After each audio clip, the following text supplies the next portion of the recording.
Well, good evening and welcome to this edition of the Island Stats Cricket Show. I'm your host, Earl Basin, and joining me as co-host Dean Miners. Unfortunately, this evening, Andre Doc Manders will not be joining us. But Dean, you've been waiting for a few weeks for this person. You asked me, and I delivered. What's going on, good buddy? Everything's good. Yeah?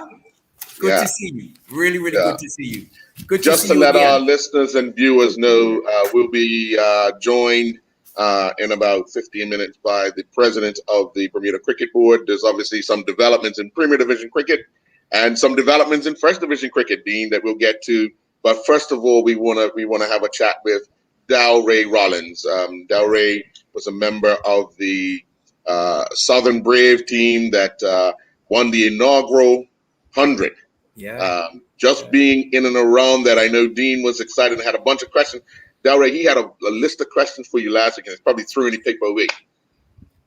I remember a few of them. I don't know where the paper is, but I had a few of them. But the first one was congratulations. Thank you for being a part of something that is extremely historic.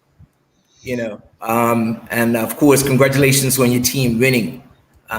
That must have been amazing to be a part of and to witness. Yeah, It was nice to be involved. Yeah, I think before the tournaments we were favorites, like with the end of the team we held on paper, but to actually do it, obviously you still have to play cricket on the field, but to actually get over the line, obviously I didn't play too many games, but to be a part of the squad, it was nice. Yeah, the one question I had for you is, how quickly did all the team members adapt to the whole format? What was it very, trying times to adapt, and what was some of the strategy? Because it's a whole entire format. How did you guys go about it? Yeah, it was strange at first. The worst part was trying to figure out the rules on the paper, really. Because obviously, you have 10 balls, and then you have 5 balls, and you stay at one end, then you have another 5, then you swap, and that was pretty confusing at first when you just sort of read it on paper. Yes.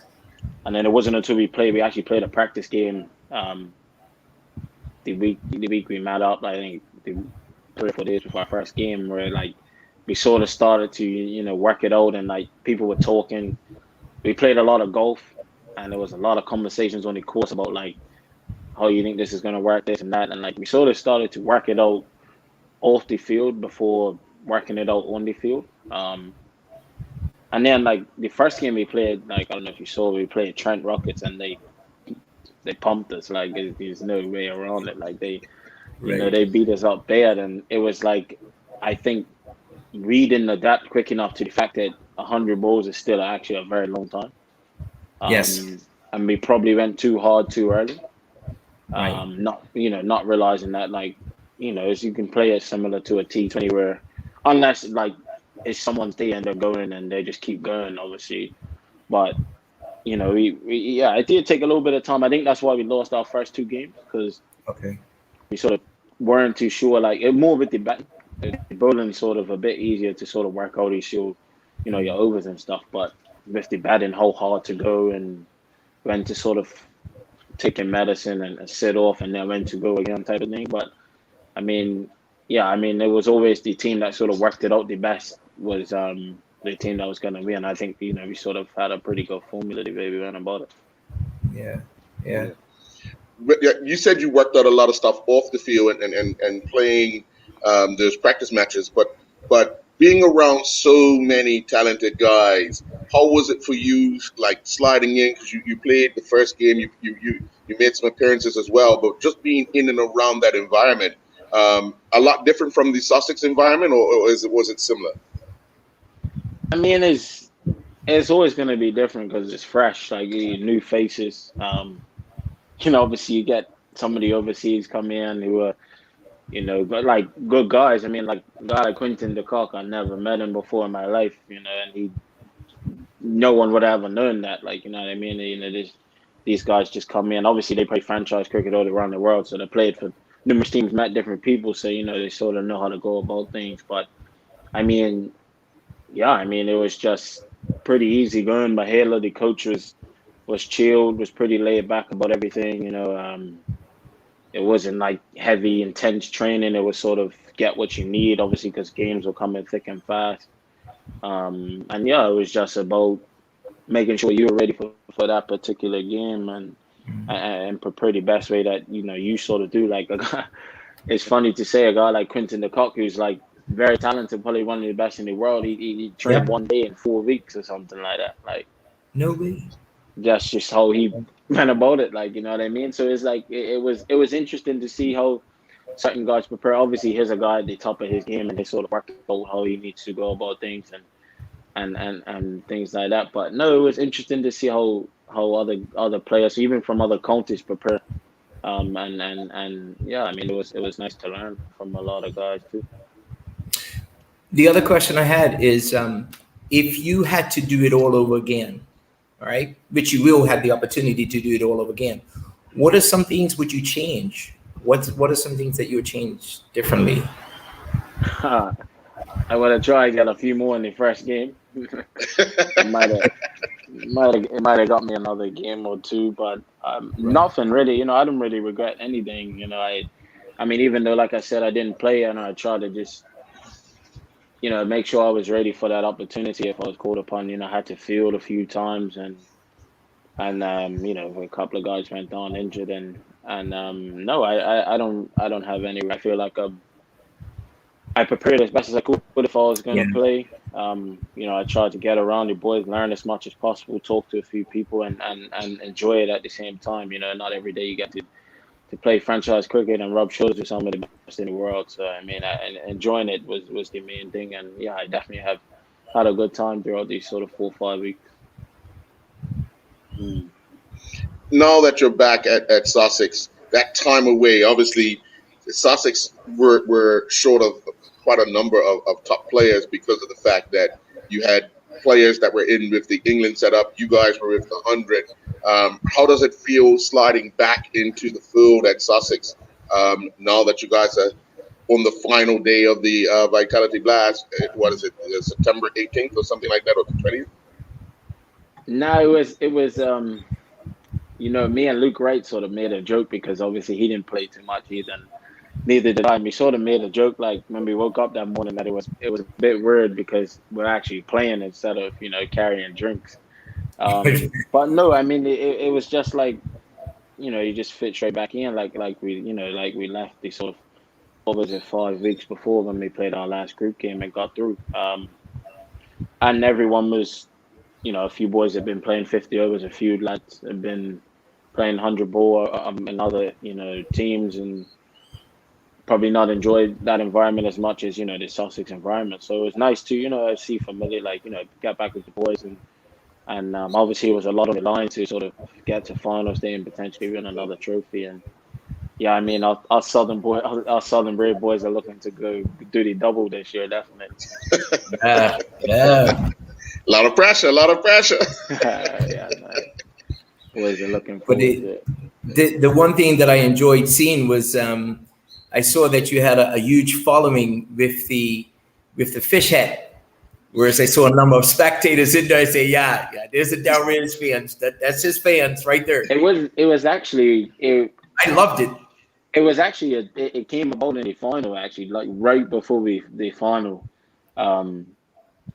I mean, it's tough not playing in it and like watching, sitting on the side. Even though we were winning, like obviously you want to be involved and you want to help the boys win and stuff. So it was one of those things like you got to sort of keep yourself going on the side. And one of the boys actually found it, and everyone was like trying it on. It was like, how does this look? And I was like, wait, give it her, and I'll put it on, and I'll wear it for the whole game. No, so yeah, I just put it on and like I just tried to be myself around the group, just trying to be a character, like, hopefully a few of the boys enjoy me. And yeah, I know it was good fun. And yeah, I had to keep the hat on all night, really. It was on long and, well, I took it off, actually, I'm not going to lie, because I knew if I kept it on, I'll lose it. Someone would try and take it. So I took it off sort sort of just, after, we got back to the hotel and stuff. But no, a few of the boys signed it and stuff. And yeah, I definitely a memory I'll keep for a long time. Now, how are you guys preparing for this Vitality Blast? As you have said, you and your teammates want to do the double. I mean, it's a bit tough, obviously, not having no white ball cricket in between. But a few of us are playing, red ball cricket, and just playing any cricket just helps your rhythm. Whether you're a batter or bowler, Dean Vanilla as a keeper, just feeling ball and gloves or feeling bat and ball, it doesn't matter what color it is.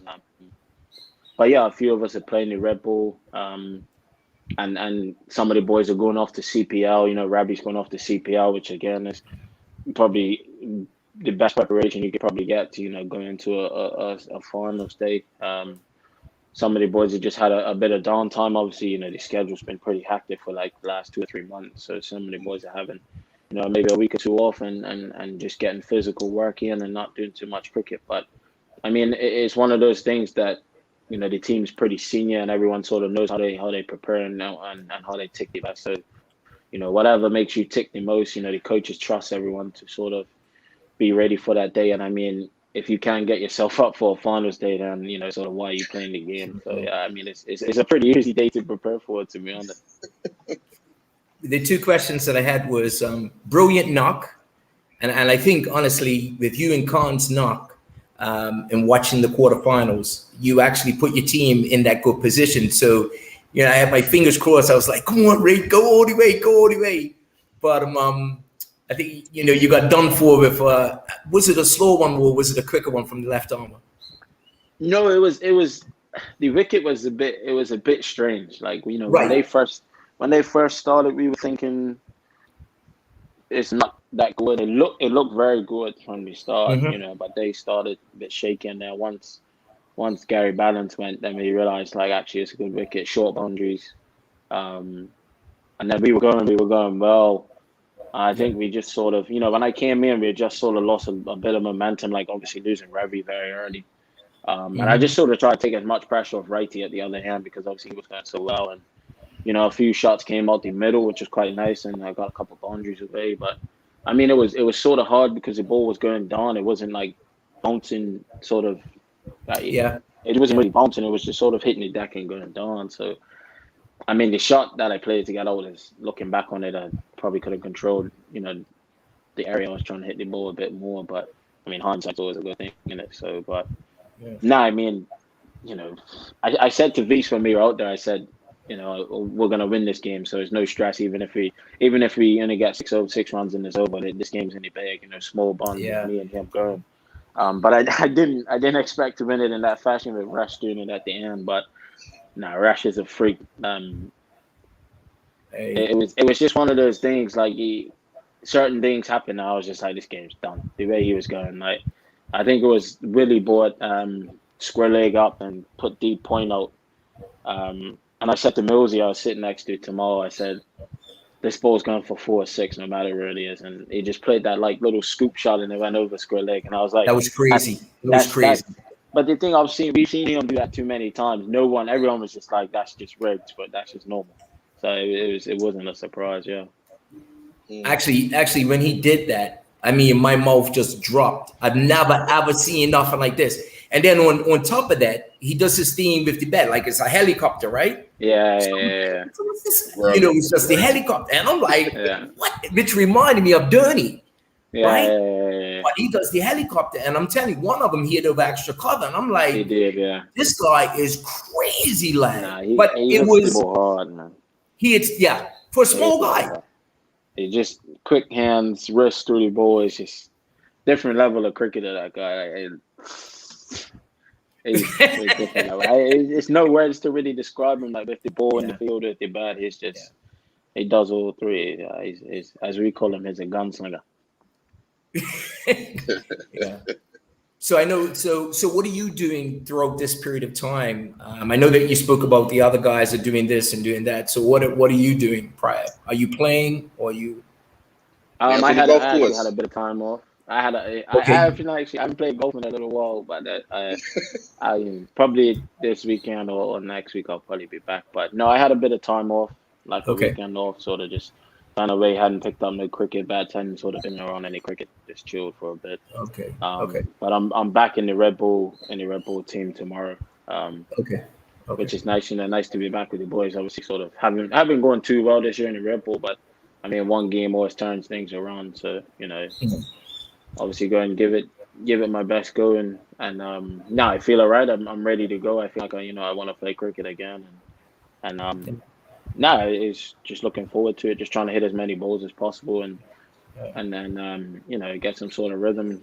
For finals day, I feel like it's something special on the horizon. Obviously, we're losing two of the bigger players in our team, and Salty and CJ, and I mean to go out with a bang and win a trophy with those two. Obviously, quite really close with both of them. So to be able to lift the trophy with them, and what would be the last game at the club would mean a lot, definitely. Yeah, I was going to mention that losing such influential guys in the team.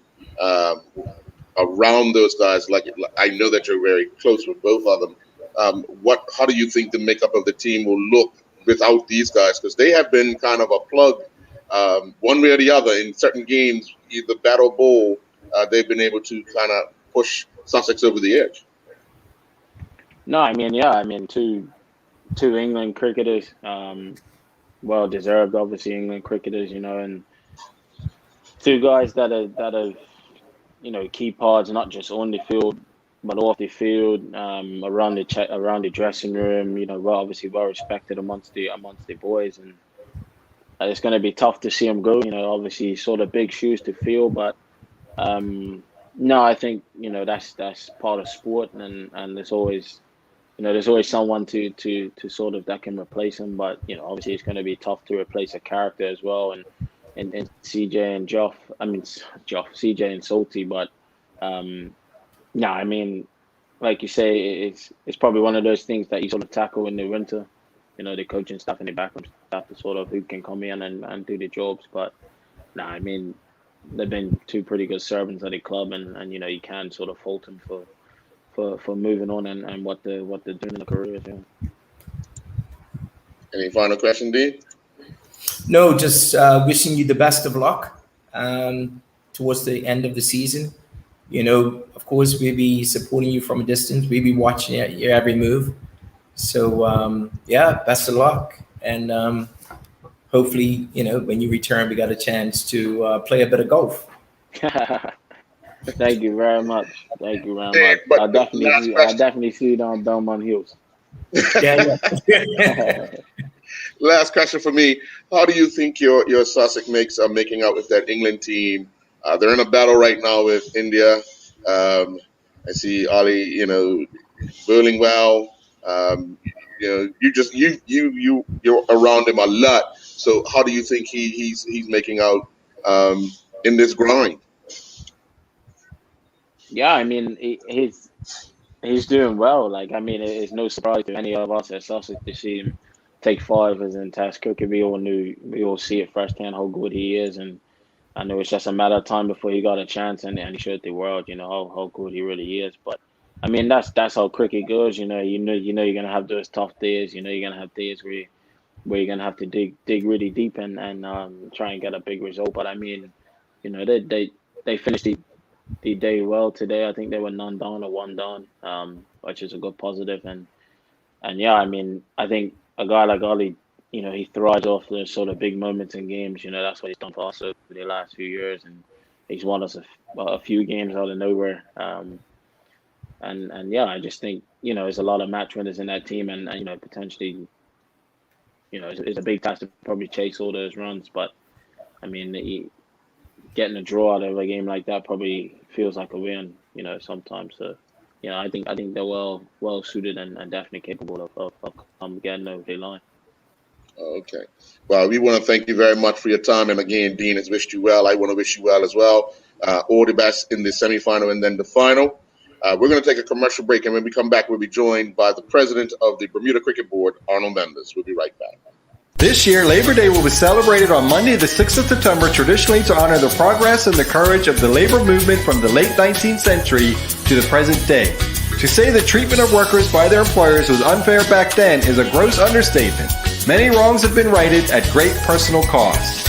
This year, we want to celebrate the outstanding work of our frontline health professionals and volunteers who labored selflessly under the gathering threat of COVID-19 ever in harm's way. Lindos, why go anyplace else? And welcome back. We want to welcome the president of the Bermuda Cricket Board, Mr. Arnold Manders.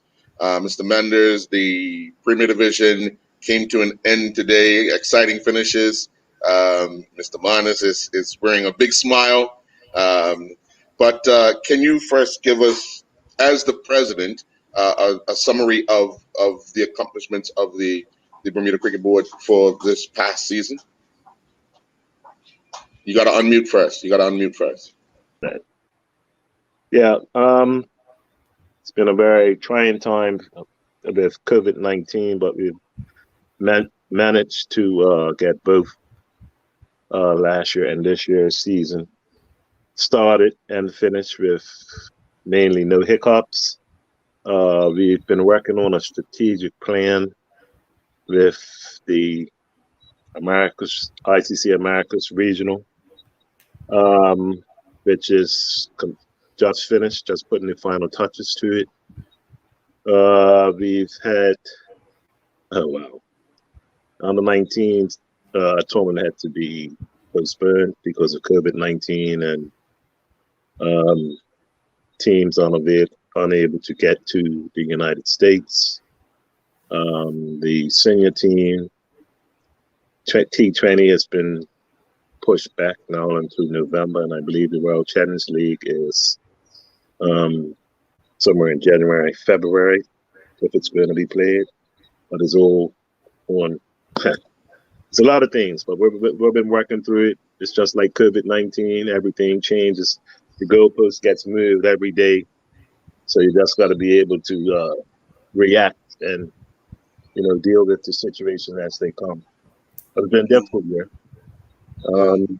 Difficult 2 years. Well, I've only been in for a year in November, but at least we've managed to do a 5-year strategic plan, which will encompass growing the game sustainably, getting more kids playing, and in particular women, getting the girls' leagues up and running, and the women have started to train, so we may have a girls' league running next year and a women's league.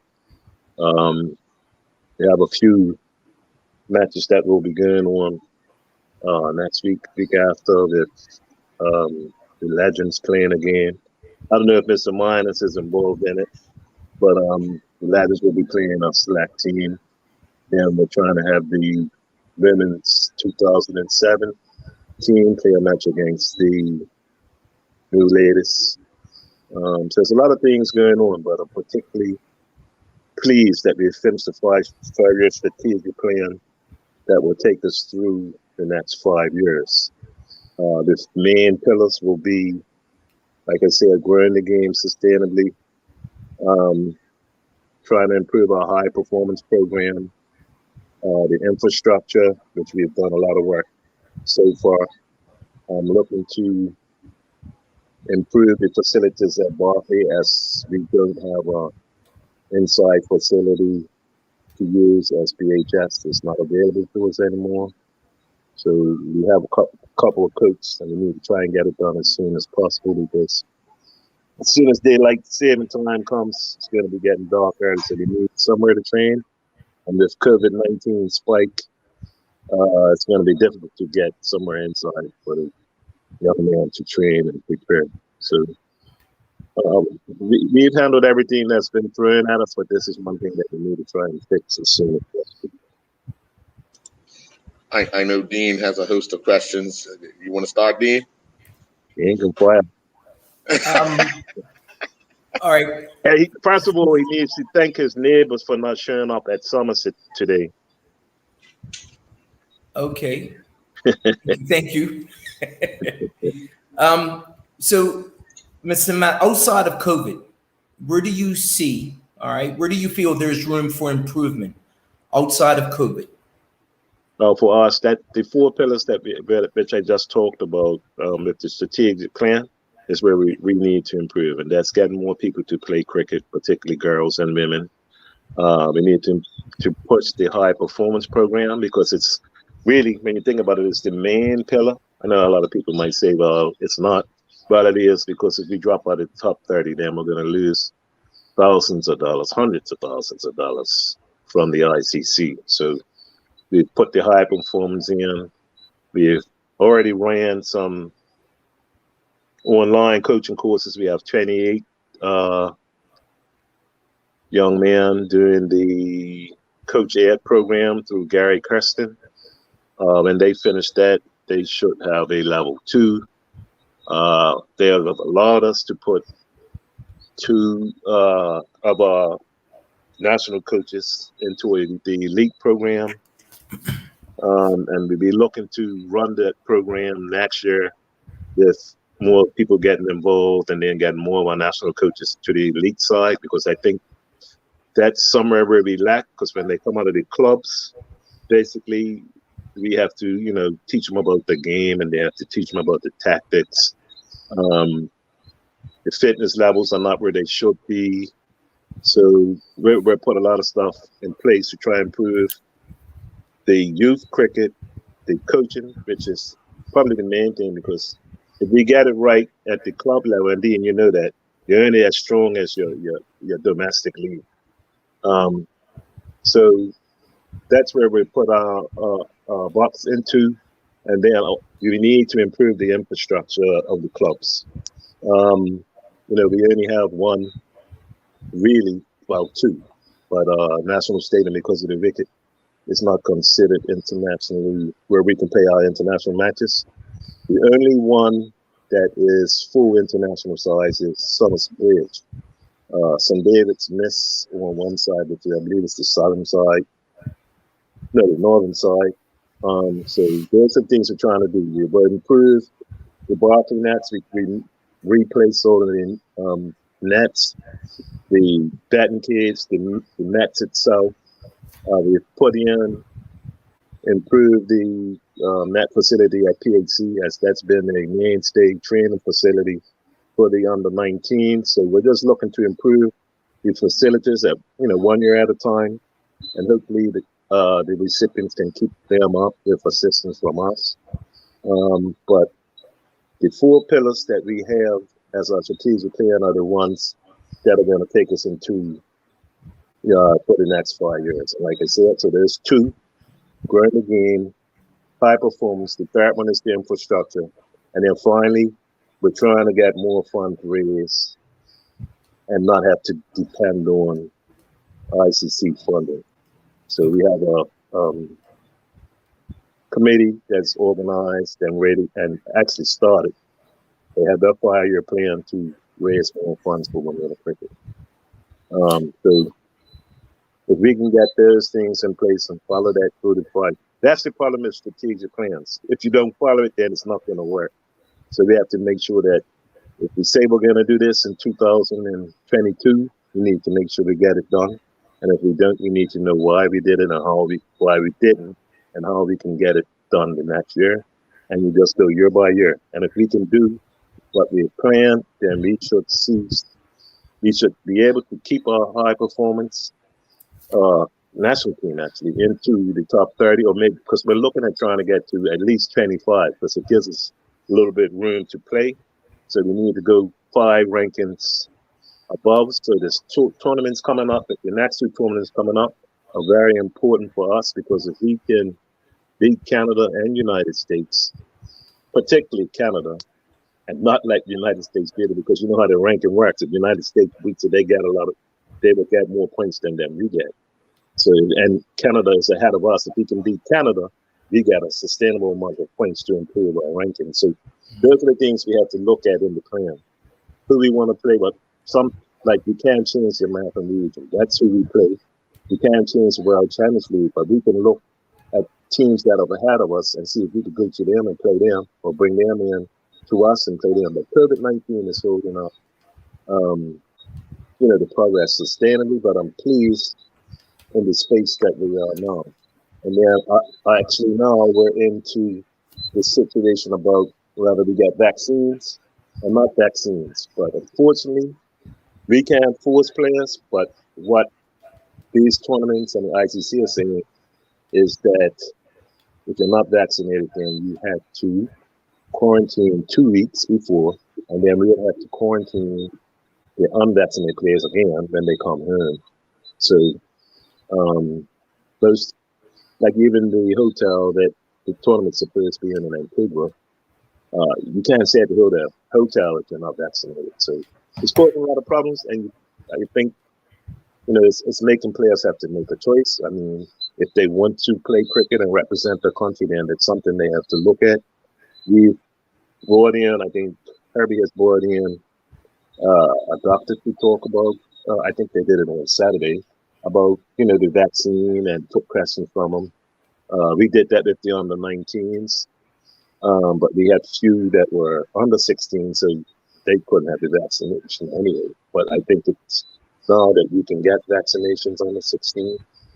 The older ones are a little bit worried about getting the vaccine, so that would cause a lot of problems, and I think that's why a lot of the teams have dropped out, or we just can't field teams. So, and it's not the ICC's fault, it's COVID-19. So players have to make a decision. I hope some of them are on and listening. We can't force you to do it, but we can take the chance, or we don't have the funding to send players down 2 weeks before a tournament and then pay for them coming back 2 weeks back into the meeting. So that's our hands have been forced when it comes to that. You have any other questions, Dean? Yes, I do. Okay, you guys, I'm coming. It's celebrating. One of the burning questions that I heard, right, from many of the locals, and is the concern of the fitness of the players, and then one of the second concerns, and it's constantly growing, is the deportment of the players. What can we do? Because of course, we've seen it, players representing Bermuda, we run into these problems with deportment. How can we know within this COVID time that we have to address the deportment with players and just behavior issues? What can we do? Because it is a growing concern that I think it's just a growing concern. What can we do? Well, first of all, it starts with the individual themselves. I know Earl knows I deal with the horses, but if I take my horse to the water and he doesn't want to drink it, I can't make him drink it.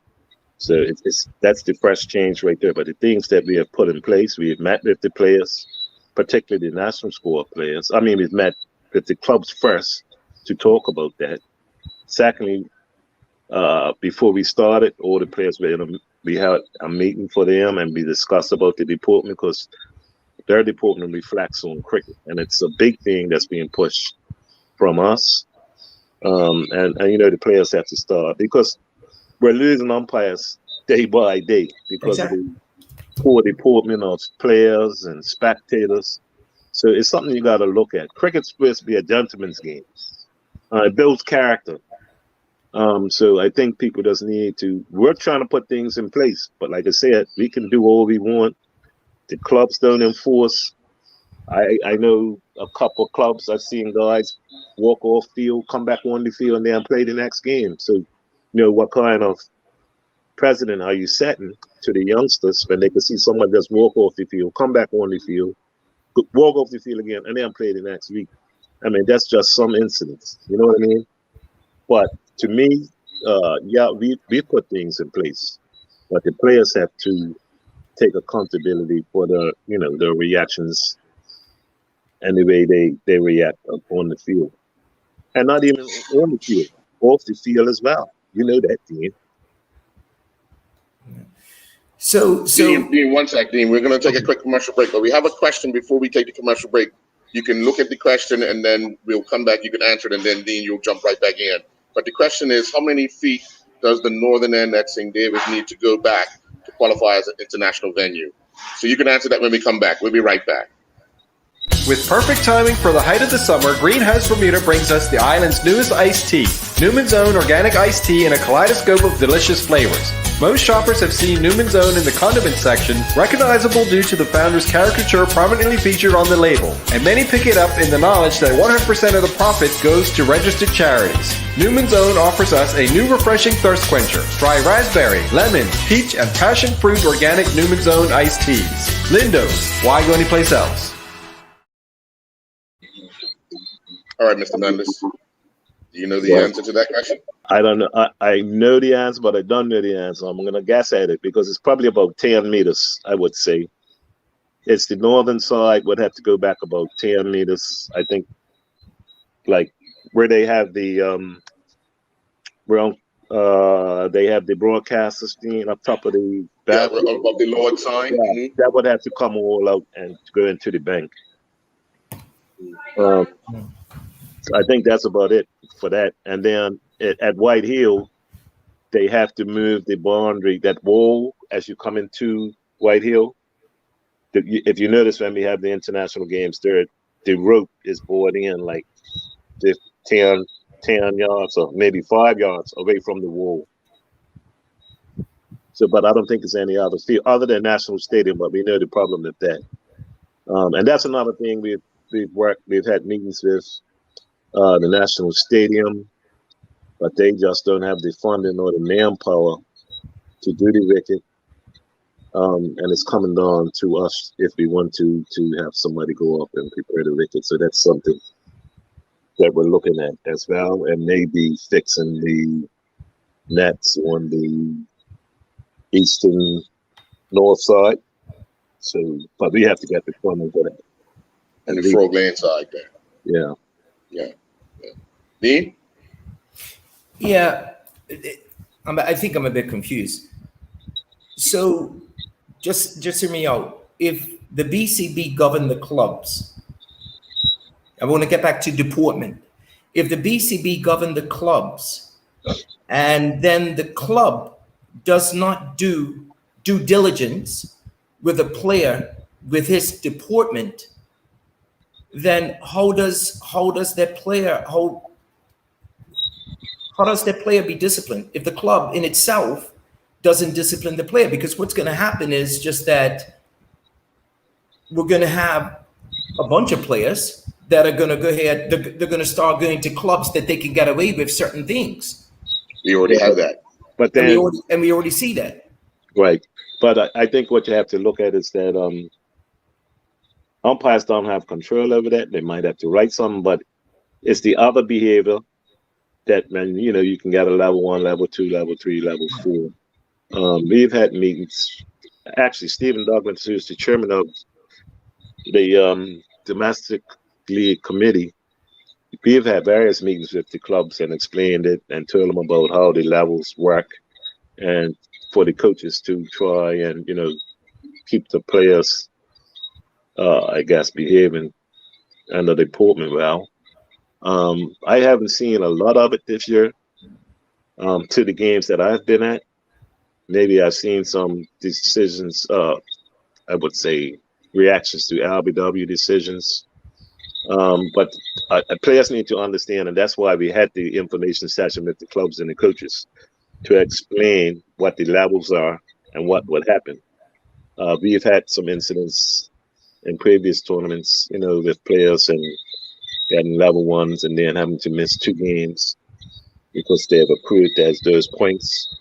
So I think we need to educate them. We've tried to, but we can educate the players that come in our programs, and we can try and educate the clubs and the coaches. But the clubs and the coaches have to enforce, what you set standards. Everybody knows you set standards. What's expected and what's not expected. And if you can do that, you become better people, but you also become better players because you know how to control yourself. But I understand. I think it's been a big thing, but I haven't seen too much of it at the games that I've been at. I don't know if you've seen any. I don't know. Well, remember I've been away for a couple of weeks. Yeah. Can I? It's two things you've said, and I want to try to address them before we finish. One of the things you talked about is addressing the girls and the youth cricket. Youth cricket, we know, is the shortest played cricket in the island. How do you address that first to ensure, because you want the youngsters to be playing more cricket? It would appear that once kind of school stops, a lot of the youth cricket stops, other than the under 8s that you guys have at the stadium on a Saturday, but you couldn't have it this year due to COVID. But a lot of the structured stuff stops. And the other one is, how hard are we working on getting match referees to address the deportment on the day at the game? Because you talked about the international part of guys being brought up on level 1s, level 2. That happens right at the game, right after the game. You're taken into this room and it's dealt with. But we're not doing this. We're not getting that same thing in the domestic to address it, because I think if we addressed it on the day, I'm not saying it's going to stop 100%, and I'm not saying it's going to stop like that, but we need to start addressing it on the day when things happen. What Stephen has done is he's been running those courses, but we haven't been able to get enough people to volunteer to be those match referees. So what it's done is left to the referees and the reports. Maybe one day we can have Stephen and I on together, because he can address it more than I can. But we have done that. We ran the courses. I don't know how many we had. I think we might have had 2 or 3. So, but we need more than 2 or 3. If you look at the BFA, they have a match referee at every game. But unfortunately, we don't have that type of volunteers to come in and want to do it. But that's a good question, and we have looked at it. It's just trying to get it done. And particularly with COVID-19 now, a lot of people don't want to be out. You got people that even don't want to go to work because they're scared of COVID-19. But we are trying to address it. We just need the volunteers to come on board. But we can I can say we just can keep pegging at it until we get it done. Because it is leaving a lot to the umpires to write up for bad behavior. Well, I would like to suggest that maybe if you have 4 people, you pick 4 games, and we get started in some way, shape, or form. If we keep putting it to the side, the deportment stuff is not being addressed, and it's getting worse and worse and worse. I mean, they might know that you're at the game, so they won't act up. But if we need to put somebody there that they know is going to address their bad behavior during that game, then it's going to be addressed. And I mean, because you've even said it, you've seen players walk off the field and then play the very next game. So the club is not willing to address it. Yeah. Maybe we're putting things in place, but COVID-19, like I said, some people will come to volunteer, and we try to get more umpires. We have a few. And then you have a few, because most of our umpires are the older, and they're more susceptible to COVID-19. So there's a lot of things. Mm-hmm. I think we did an excellent job, and I have to give Mr. Douglas kudos on him and the domestic program. He's put a lot of effort in, a lot of work in. From the matches that I've gone and seen, like I said, I haven't seen maybe, but not anything that deserved a level 1 or a level 2, level 3, or level 4. But I know, because I missed cup match. They said some things happened in cup match. But the players, it just comes down to the players. The players have got to be, well, like we said, it's got to be the clubs and the coaches that set the standards for me. Because if they set it at the clubs, and somebody knows that behavior is not acceptable, and they do it, and the next game they don't play, then if they really want to play, that they will try to change that behavior. Any more questions, Dean? Yeah, I mean, I think that another incident actually had happened at County King, right? With a player, he got hit with the ball. Things went sour. But I think, looking at the whole picture, for us to look at our pillars and to make sure that we, I guess, follow the pillars, make sure that we increase our ranking. I think one of the things that is hurting our cricket right now, and people attest to it, that it's our behavior. It's the respect for the game, it's respect for the umpires, and it's the respect in general. And I just think that I believe if we take an active approach, maybe getting a couple of former players to say you're on a roster and all you have to do is one game a season to be a match referee. But we're looking to stamp on the whole behavior issue within cricket. I honestly believe that our cricket will go so far ahead. And so I just think that that's one of the areas that I really think that we need to address, because I even got word that some of the umpires were not even writing reports because nothing's going to happen. No one's going to go ahead and take action, or no one's going to go ahead and do anything, even if it was a small infraction. So, I mean, that's a problem in itself, because if they don't write it, then there's no chance for anything to be done. So, it takes everybody. Like it says, it takes a village to raise a child. Well, that's what it all comes down to. But I know we've put everything in place. Like I said earlier, maybe you can arrange a meeting with Stephen and myself, and maybe he can probably give you more things that have happened, because my circumstances, it's been a rough year. I haven't even been around as much as I want to be, but I haven't heard any rumbling or anything about players being suspended or poor behavior. You know what I mean? And if it's done and the umpires will write it out, there's a procedure to follow. So it should happen. But what I'm saying is it starts from first the individual, then the clubs, and then when it gets out of hand, then it comes to us, because they get written up, and then they get the levels, and then the schemes. But that's how it works.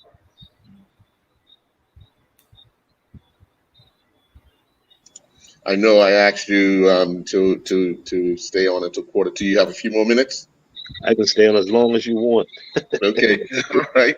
Okay. So what is needed for the Bermuda Cricket Board to achieve that 5-year strategic plan in full? What is the most important things needed in order to fulfill that? And then you got to look at each pillar and what we're trying to do. So if you're looking at the petition part, it's trying to get more kids playing. Like we've had some skills and drills things going on. We've had some teams playing to answer. I don't know if you asked, or Dean, I believe it was you, Earl. What we have been doing is that we getting players and making teams up for them to play. So the clubs are not really involved, but that's how we're getting more kids to play.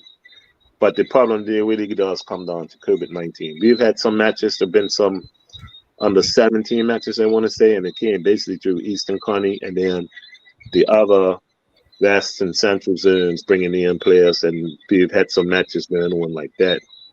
But I don't know how long COVID-19 is going to take, but it's really putting a hard on the clubs financially, just like it's doing to the country.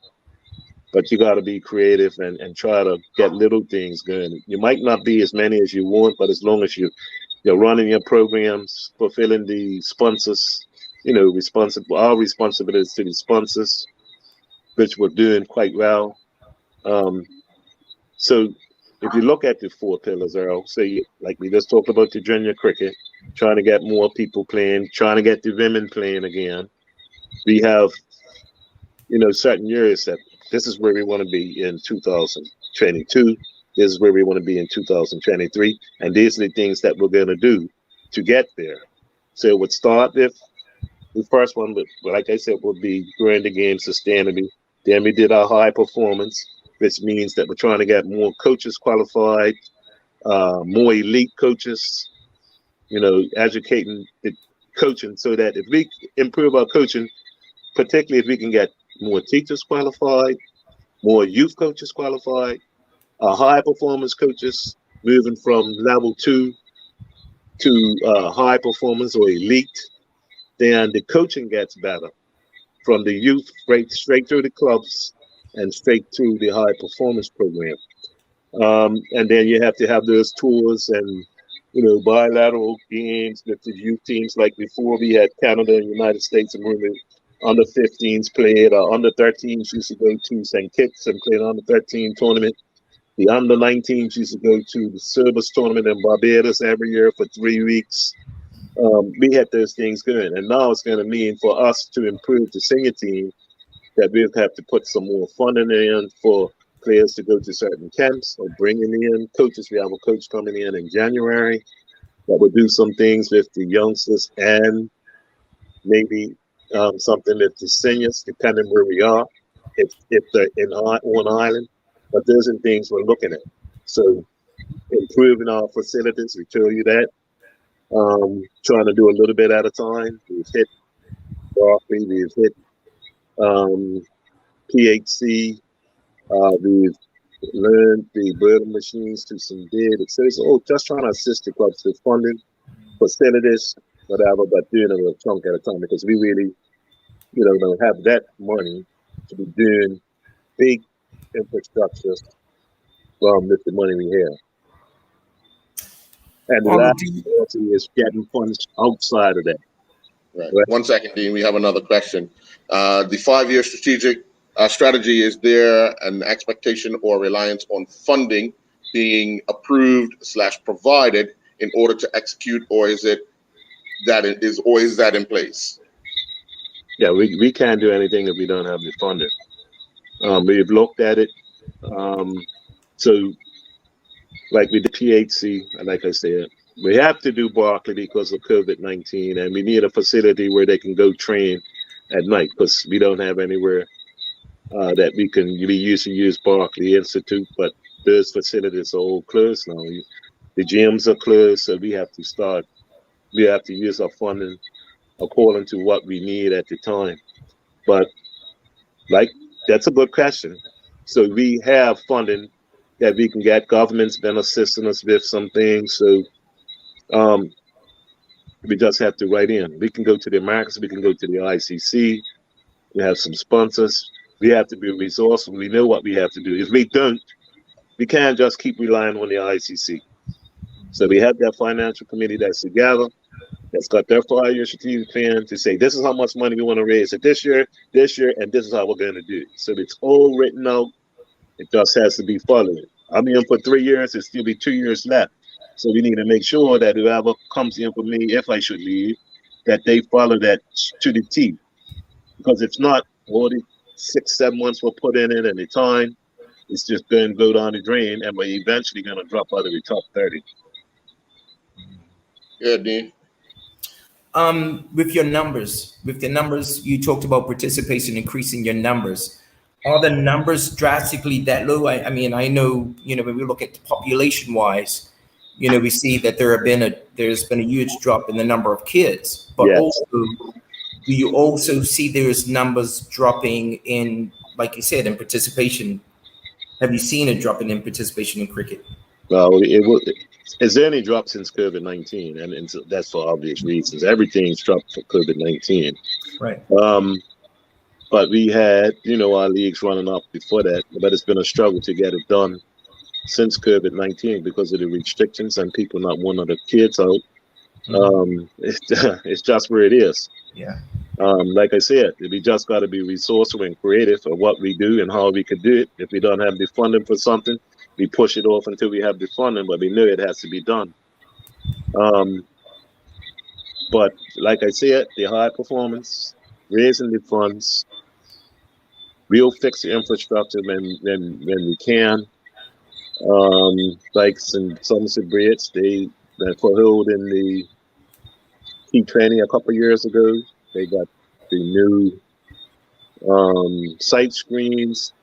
If you go up there now, they have the nets. They have the nets up and operational. So we're doing things, but it takes time. We're not going to have, say, we're going to all 13 clubs this year, and we're giving you this. No, it's just going to be a gradual progress straight to according to the needs. I mean, we funded all the bowls for the first first 3 games. I want to say 3 rounds. That's a lot of money. Because we know the clubs are struggling. But then the clubs also have to find ways of generating funds as well. I think Somerset Cricket Club tried to do something on this Friday going, but they got shut down because of the COVID-19 restrictions. But see, that's something that could have worked for them. It was 4 clubs, Somerset, Willicott, Somerset Bridge, and Danish Bay. Can't remember who was playing who. I think Somerset was playing Bay and Willicott. Right. Yeah. Willicott. Right. Right, but so there's little things you could do to raise funds. Right. I remember when you would have been coming along, we used to have the double wicket competition as part of the season structure where we had players from overseas come in and team up with guys in Bermuda. That used to generate spectators, funds, and all that. Yeah. Is that part of a strategic plan of what you guys want to do as well? Because I don't want to speak out of turn. What's that? We have some good things that we have planned, but it's COVID-19 is just holding us back. We have some great things planned. I can't let it out yet. So yeah, boy, we have a memorandum of understanding with the Leeward Islands. So some things about them coming to us, us going to them, and even bringing in Canada, the United States. But so that for the youth as well, and for the singers as well. So, and it's something even bigger. But I can't get into that tonight. Trust me. You're laughing. No, we're excited. Hey, look. We're excited. They say if you shoot for the stars, you might get to the claws. Well, we're going all the way. Well, you want to take people with you, but you keep holding on. Every time you hear from somebody, we can't let it out yet. We can't let it out yet. We can't let it out yet. No, can't. Let it out, and you might get support. You might get help. You keeping it. It might fall on where everything else falls when we can't really see yet comes around. No. COVID-19 goes away. It's not going anywhere. It's not going anywhere. No, Look, let me just say this. You had a successful season, somewhat in cricket. If you look down the bottom of the screen right now, the Charity Cup has been cancelled tonight, and the Dudley Eve playoff match has been postponed because of the testing that took place on Friday. So football has now struggled to start their season when you've been able to get your season completed for the Premier Division this year. We did it last year as well. Yeah. We had 2 years of it. Yes, I know. And it's doubly a success because St. George's won the premiership. So you won the T20. When you think about it, you should be one proud president. Yes. We will be one proud president if we get what we're trying to do done. Right. Yeah. But it may happen after I'm gone. But at least it's in place. So my last question on is it's people always ask the question, and I find it very difficult to answer. Cricket in the schools. How are we addressing cricket in the schools, and what can we do? And I would say, this is what I would say to you, and I hope everybody who's listening understands. They keep saying cricket in the schools. They play more cricket in the schools than they play in the BCB. You got to remember. Right. They started it, well, we haven't had it in 2 years because of COVID-19, but those kids, we have 25 teams, 26 teams playing in the primary school Super 8s. You got boys and girls. You have 1, 2, 3, 4, 5, 6, maybe 10 teams playing in the Super 8 in the middle school boys and girls. Where we lose them is in the seniors, and that's football or anything. That's when they get the other interests and they want to do things. But so they would play a Super 8 league. One done. Then they'll play the regionals. You know how it goes in the zones. Yeah. Then they'll play. They break down into the top 2 and 8, and they play and they go to the finals. That's more games than we have ever had and for the Bermuda Cricket Board. And the problem, like you brought up earlier, was that in the summer everybody's traveling. So what we've done is we put out and collected players who are not traveling and made teams out of them. They don't play for clubs per se. They'll be put together and say, Arnold's going to coach that team, Dean's going to coach that team, Earl's going to coach that team, Andre's going to coach that team. 4 teams, they're responsible for it, and they play. So we're just picking up. You pick up teams. We had the skills and drills a couple of weeks ago. We had something like 30 kids in the under 8s, 20-something, the under 11s, and we had to call off the under 13s. But there were a lot of people that were moving from each age group. So you're looking at 130, 60, 70 kids just right there from just a call up and say, look, just show up here, we do some skills and drills, we'll play a little game. But that's how we have to do it, because you can't have a whole lot of people in the same place. Thank you so much. You've just perfectly answered that. No, so don't keep talking about the schools. They No. That was just a general public question. Yeah.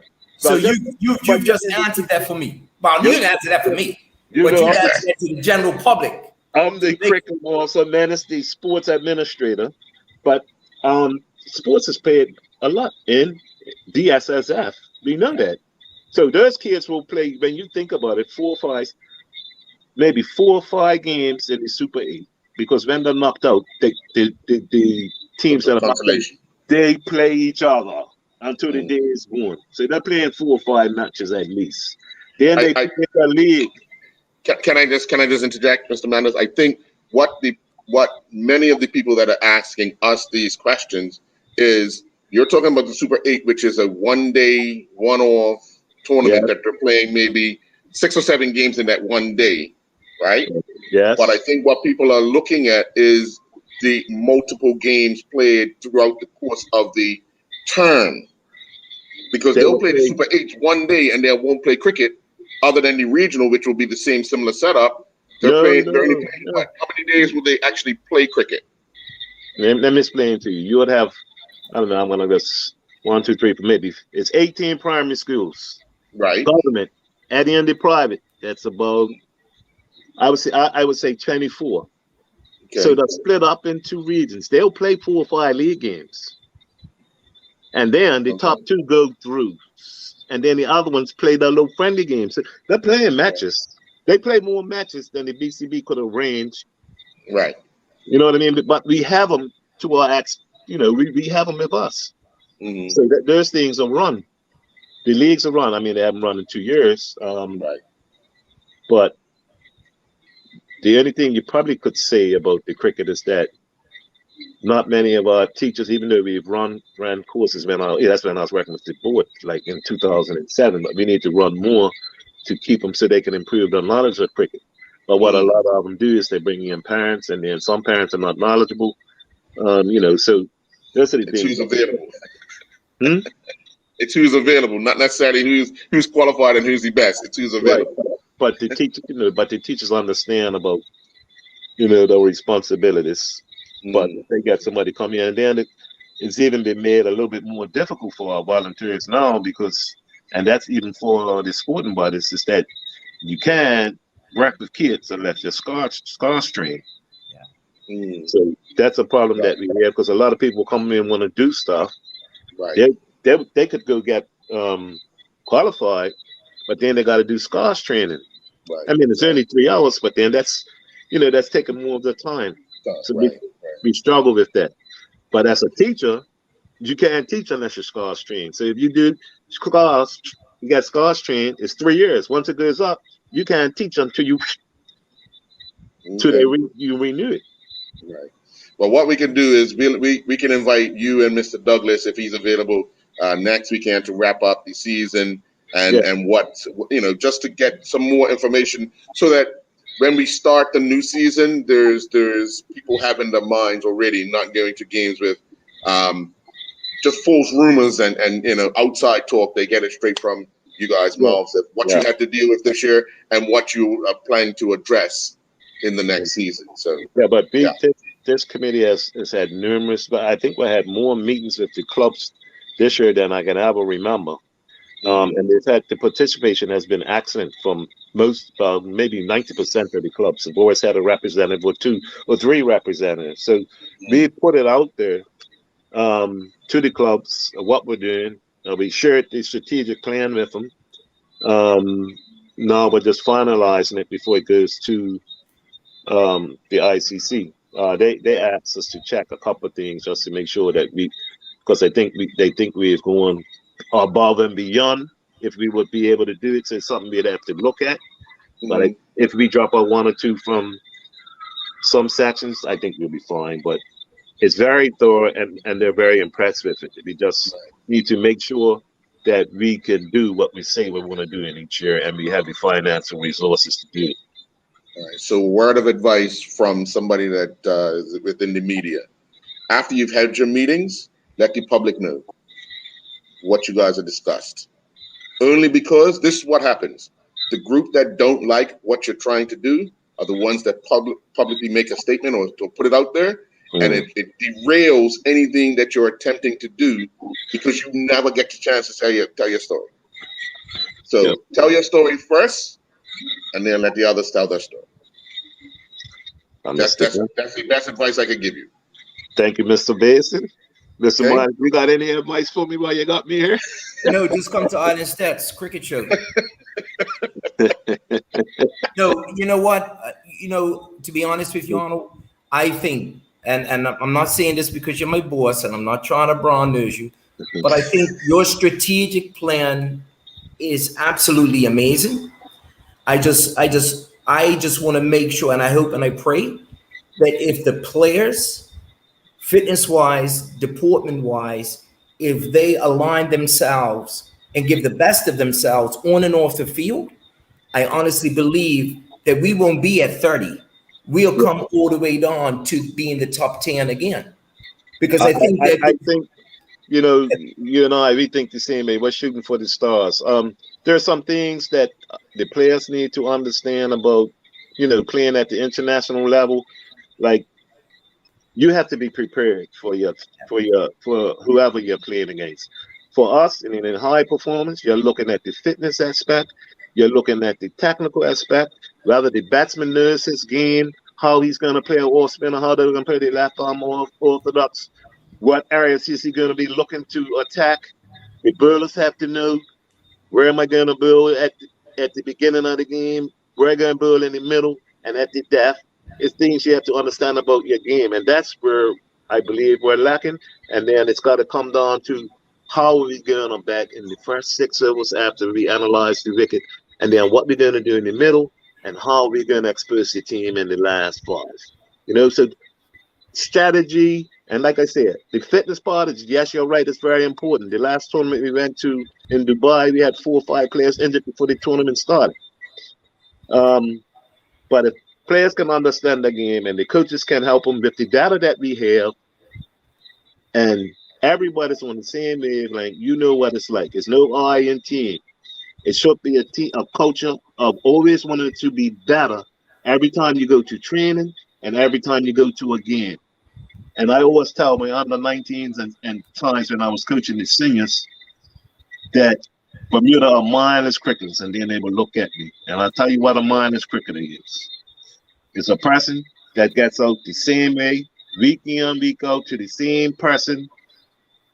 The bowler that does the same thing against, not analyzing the game, not seeing your tactics. The wind's coming this way, so we attack the ball the other way. This is the shorter side, so we're going to work and try to hit the ball this area.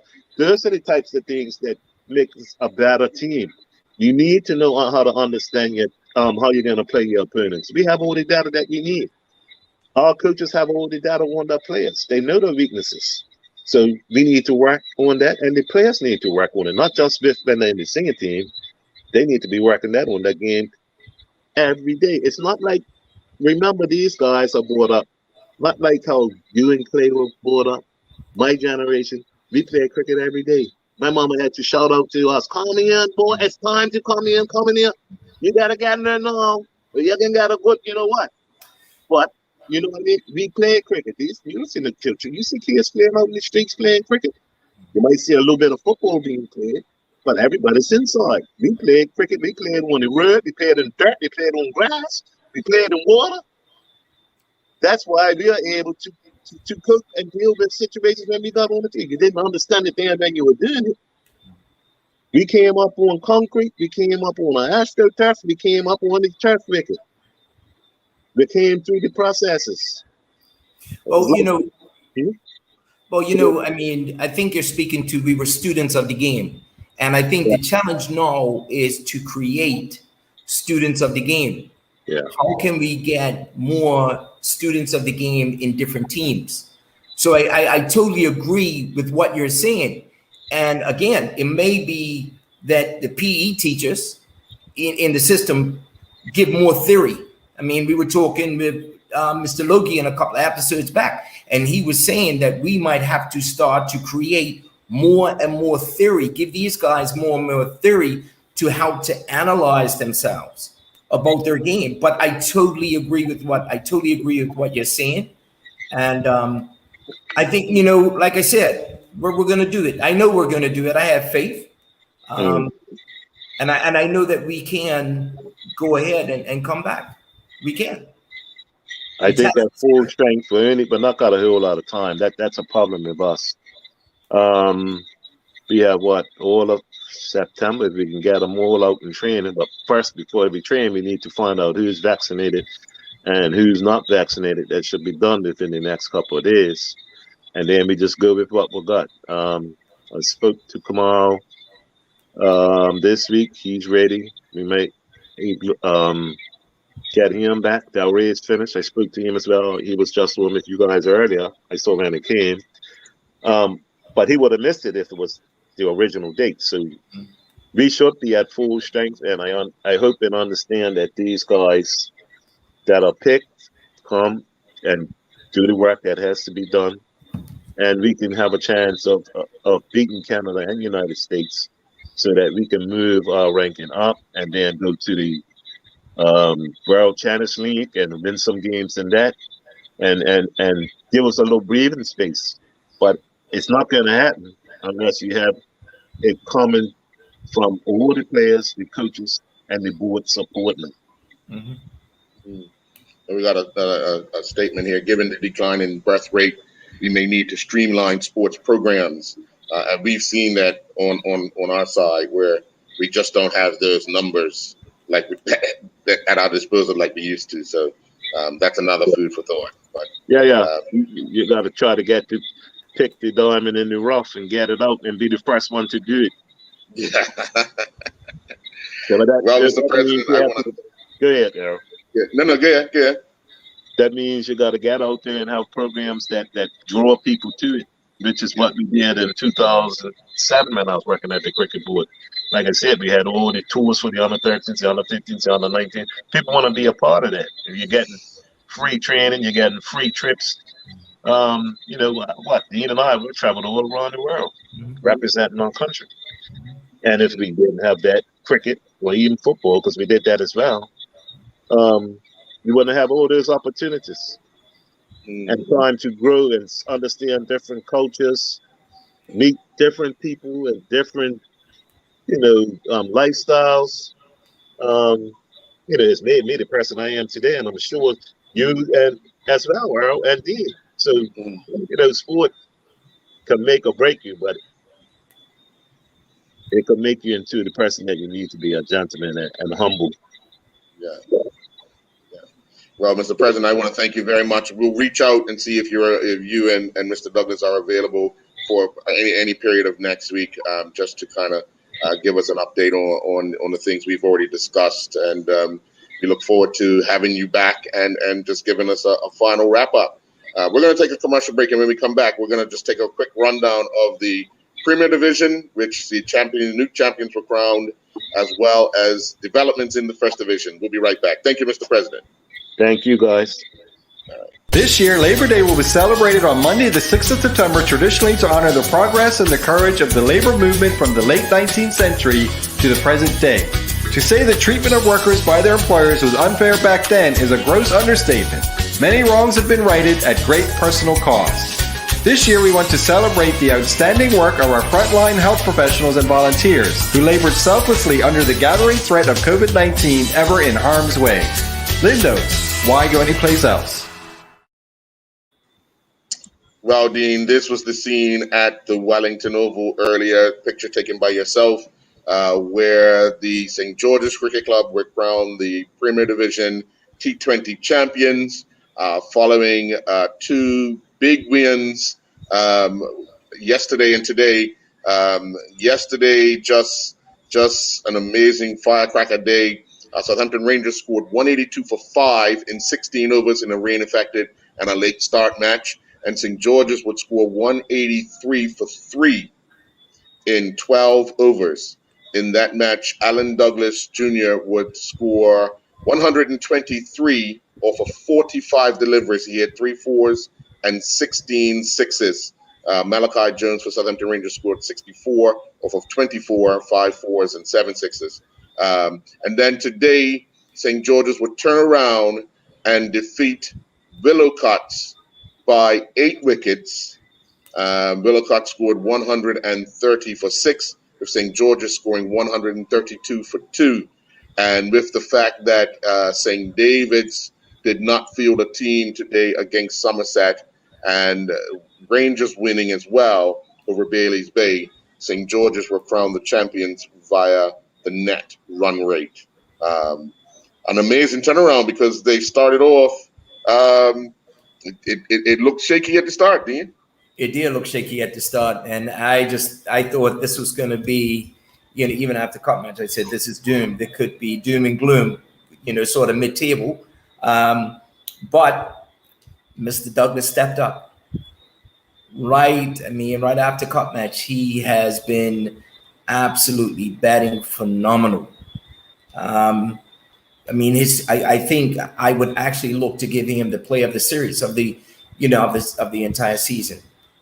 He's been amazing. That's amazing, total amazing form. But of course, everyone knows that this sort of format suits Alan Douglas. So, definitely hats off to him, and definitely hats off to the entire team, and Onias Bascom for, leading the team, especially the backroom staff, Bundle Smith, Clay Smith, and the club in itself. So it's promising, very, very, very promising. And it's made me absolutely proud. And I'm just, Premier Division silverware, I haven't seen it in quite some time, and I'll take the 2020. But I'm right now, I'm just a proud St. Georgian, absolutely smiling, Dave, and congratulations to the boys. And, definitely it's something to look forward to next year, to definitely defend it, but also at the same time, looking forward to the 50 over, looking forward. It just gives us something to look forward to. And we knew that it was coming. We knew that, good times were coming again. And, these are the good times. Yeah. They just need to keep building on it, and don't take anything for granted, because obviously we've seen, now that you have had a week for it to settle in, what's your thoughts on the fact that St. David's has now been relegated? It's a bit shocking. St. David's I've never seen St. David's ever relegated in the first division, and it is a bit shocking. But again, St. George's has been in first division. And what they got a chance to go ahead and do is to rebuild, collect their thoughts, and also look to the future. And it does give you the opportunity to iron out some kinks, those things that need to be ironed out. But like I said, St. David's will come back strongly. They have a strong community. They have a strong program. You got Mr. Brinkman down there. So it's a beautiful challenge for him to undertake. Hopefully, his sons don't leave, but it's a great opportunity. I always look at that as a great opportunity. And they have a lot of youngsters that are actually coming through, in the St. David's setup. So it's only going to be probably 1 or 2 years before, even 1 year before they even come back, into the 2020 Premier Division. But for the rest of the cricket, St. David's is St. David's. They'll come back fighting even stronger. Well, the one thing that they want to hold on to is that Eastern County Cup. Exactly. Without a doubt. Exactly, without a doubt. And they'll make sure of that as well. Well, the first division was turned on its head because yesterday, Warwick Workmen's went down by 7 wickets to Cleveland County. And remember, that was a makeup game, and they were tied on points with Western Stars, and they were looking to kind of solidify a place in the promotion spot. The match was reduced due to rain. Cleveland only needed 112 off of 15 overs, and they managed to get that. And then today, Warwick would go down again, this time by 23 runs to Flats Victoria. Flats scored 174 for 4, and Warwick could only score 151 for 5. So now with Western Stars defeating PHC by 4 wickets, PHC scored 132 for 6, with Western Stars scoring 134 for 6. It kind of now, Western Stars are alone at the top. Warwick are now in a battle if they want that other promotion spot. So, and one of their biggest problems now is that their squad is being depleted because some of the players are going back to school. So it's worrying times for Warwick. It is, and like you said, they had started off so well. And now they find themselves in this situation. It is going to be trying times for Warwick. And then after losing 2 games back to back this weekend, that makes it even that much harder because now you've lost momentum. So I don't know what to say. Speak Cut up, Renzo. Cut up, Renzo. Talk, you're going to have to bet, Talk. Yeah, Talk, you're going to have to bet, mate. Put down the golf clubs. Swing for the Eagles, brothers. We can't miss that. We can't miss that. The innings of his life. The innings of his life. Well, let me just say, if we get word that Talk is playing, we're doing the show from wherever they're playing from. Hey, I'm going to give him a call now. You know what? It's probably put his name down on the sheet as well. It's probably Well, Miners, we've come to an end of a very good and informational show this evening with talking with Delray, getting that feel of the 100, just being in and around guys that he would have watched play, and now he's teammates with him. And then with Mr. Mendes, the president of the Bermuda Cricket Board, coming on and just giving us some insight into what direction the board's going in and addressing some of these things that we've had questions about and others have sent us questions about for a number of months now. So we look forward to next week's show. And of course, any other developments that will go on in this league, because it's not over yet in the first division. That's right. 2 more rounds to play. That's right. All right. Yeah. Thank you, Earl.